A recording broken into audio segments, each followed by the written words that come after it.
Well, this past weekend, the FBI Director, Christopher Wray, was talking at a Chief of Police gala, and he addressed the subject of a homegrown attack here in the US due to the troubles in the Middle East within Israel and the Gaza Strip. And he said some really insightful things for us as a church community as to how we can play our part. So I'm going to play that video, but I'm going to come back and discuss. So this is the FBI Director, Christopher Wray, talking at a Chief of Police Association about the threat of a homegrown attack here in the US. Let's take a listen. We remain committed to continue confronting those threats, both here in the United States and overseas. In this heightened environment, there's no question we're seeing an increase in reported threats, and we've got to be on the lookout, especially for lone actors who may take inspiration from recent events to commit violence of their own.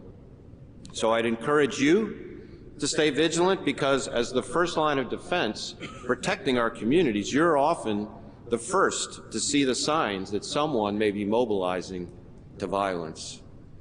I'd also ask you to continue sharing any intelligence or observations you may have, and on our end, we're committed to doing the same so that together we can safeguard our communities.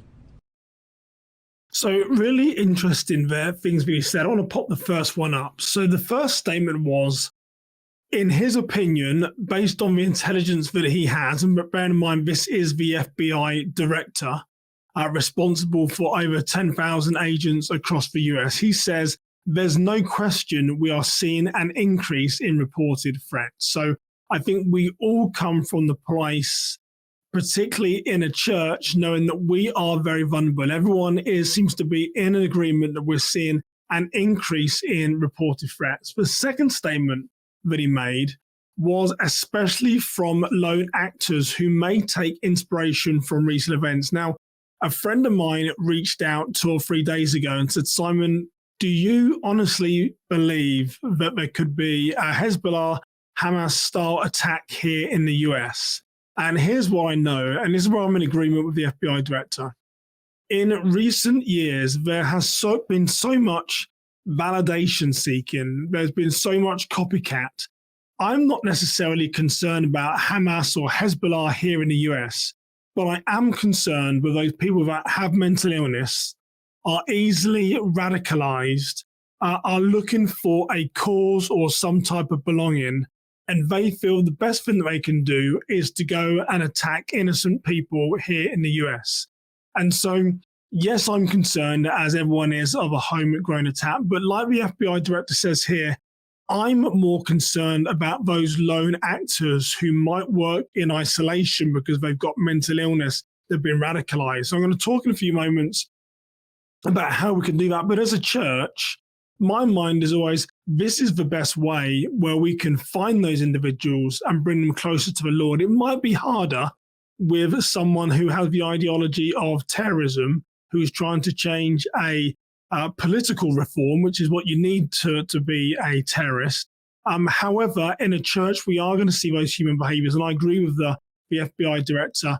I'm more concerned about those lone actors. And then the third thing that he said was we all need to stay vigilant as the first line of defense in protecting our communities. He said, you are often the first line to see the signs that someone may be mobilizing towards violence. And I would talk about the pathway to violence, seeing the change in their behavior. So I think that was some great insight that he gave.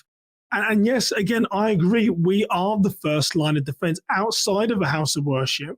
When we see things that are out of place in our community, it is for us to take a stand, to speak with law enforcement, to notify people of the changes in the behaviors that we are seeing. Because again, I, like him, I'm more concerned with that lone wolf who's going to be radicalized. So my first thing I want to say on here, put this on the screen, is that I don't believe we need to live in fear, but we need to have a word of caution. So despite everyone saying we are in a heightened state, there has been no particular threat to a US house of worship that I can find at the time of recording this video. However, people know that the threat is there and the threat is very real. So I want to say to you, we're not going to live in fear, but we are going to have a word of caution that it is possible that we could see a lone wolf style attack here.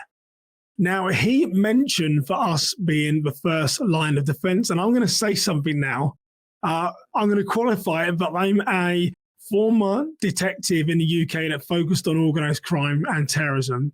When I moved to the US, I was head of counterterrorism at Mall of America, Minnesota, of which we had a behavior threat detection program.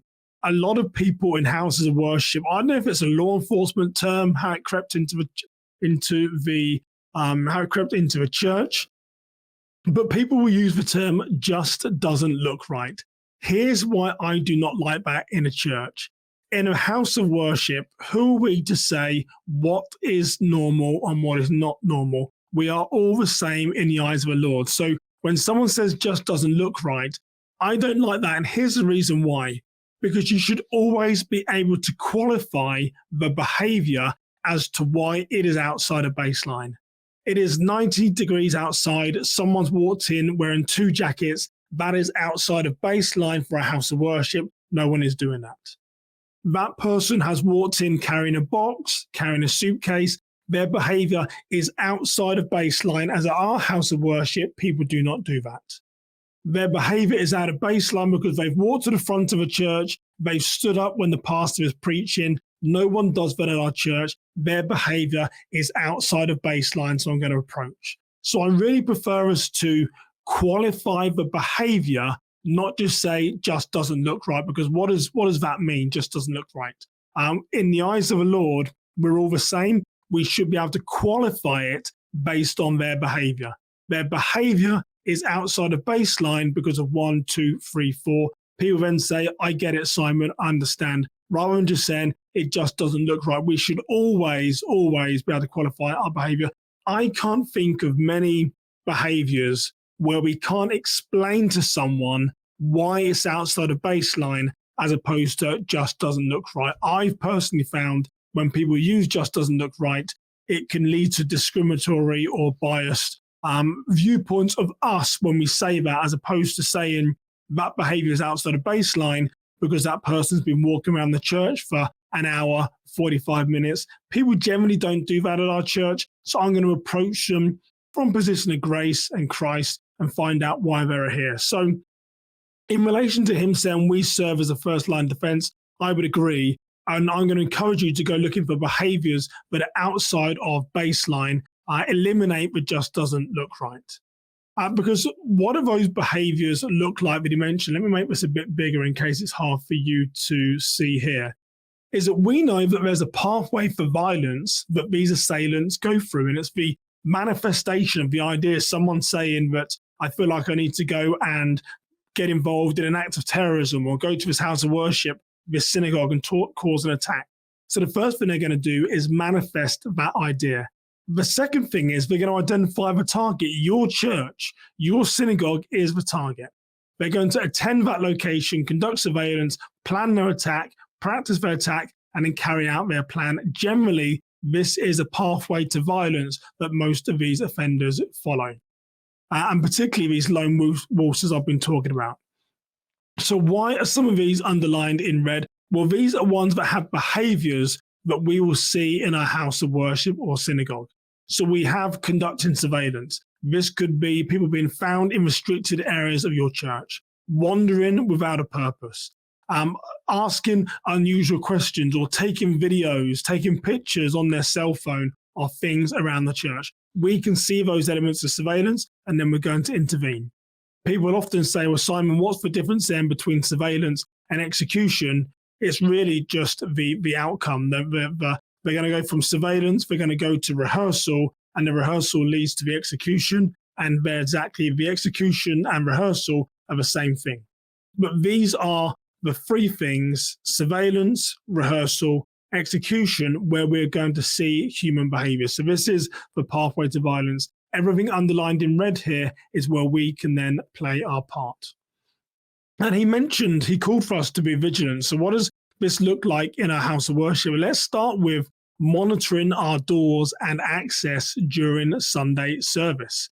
What about our doors and access during the week? When would one of these attacks be carried out? We don't know enough about the intelligence out there right now, but we need to know that physical security 101 is protection of our perimeters. So we're going to have people monitoring, stationed at our doors to greet everyone. Welcome to the church. What brings you here today? Look them in the eye, find out who that person is. And if it's someone we can lead closer to the Lord, let's do it. If it's someone here with harmful intentions, they're not going to like that. They're going to say, this is a tough target. Maybe I'll go somewhere else and displace this crime. So we need to monitor our doors and access. We need to know who is inside our building so we can actually do what the FBI director called us to do, which is protect our perimeter and be those first lines of defense. And we're going to monitor the parking lots. My good friend at Carl Chin used to talk about this quite a lot, particularly from his active assailant data. So many church crimes start in the parking lot and then they spill into our house of worship. So before someone even gets to our door, do we have cameras right now in a heightened state that can be monitored? Do we have people that can monitor our parking lots on a Sunday, walk around and see if there's any unusual cars or see if there are any behaviors that are outside of baseline that needs to be raised to our attention? See what I did there? Not just doesn't look right. Are there any behaviors that are based outside of baseline? Could be a vehicle with different state plates. Could be an oversized vehicle close to the entrance of your church. Could be a vehicle parked on your sidewalk. Behaviors that you wouldn't commonly see. But we know that so many church crimes start in our parking lots. So we need to make sure we are monitoring our parking lots. And then next we have about monitoring the news reports and intelligence sources. I did a prior video about this. There's so much information coming out in the news about the Middle East. We need to make sure that we are updated and we're well abreast as to what is going on, because then we can then respond. The FBI spoke very openly at this police gala only this past weekend. He told us to be vigilant. He told us that he's concerned with the lone wolf. And he told us that we are the first line of defense and we play our part. So let's make sure that we are monitoring the news and intelligence sources from your local fusion centers in the police. Any information the FBI giving out, any information Homeland Security giving out, your local police, let's make sure we're talking, we're engaging, we're asking them questions. Is there anything that we need to be concerned about?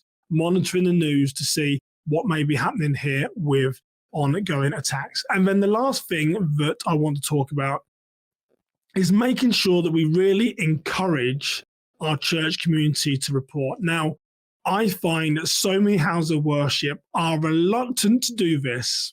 And here's, I think, the reason why. They feel that if I identify someone as being different than myself, then perhaps I'm judging that person.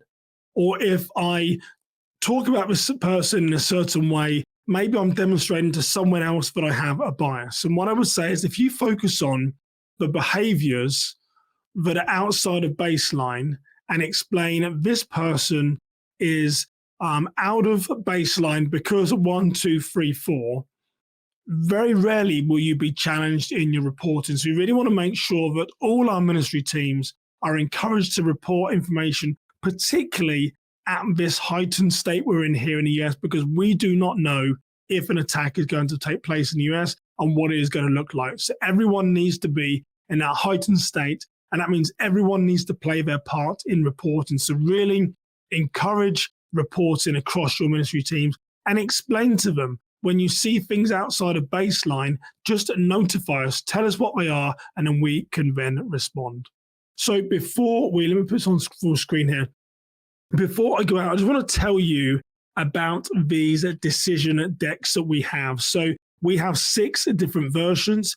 Each of them have 60 different scenarios in, and they're aimed to test your critical thinking and judgment. So they are for sale on Amazon, or you can go to decisiondecks.com to learn more information. They're a great tool for asking your team questions. How would you respond? Or testing your own knowledge against these areas. It's my belief if you can be better informed about what is going on inside your church, you will have some muscle memory to draw back on and you will have a safer environment.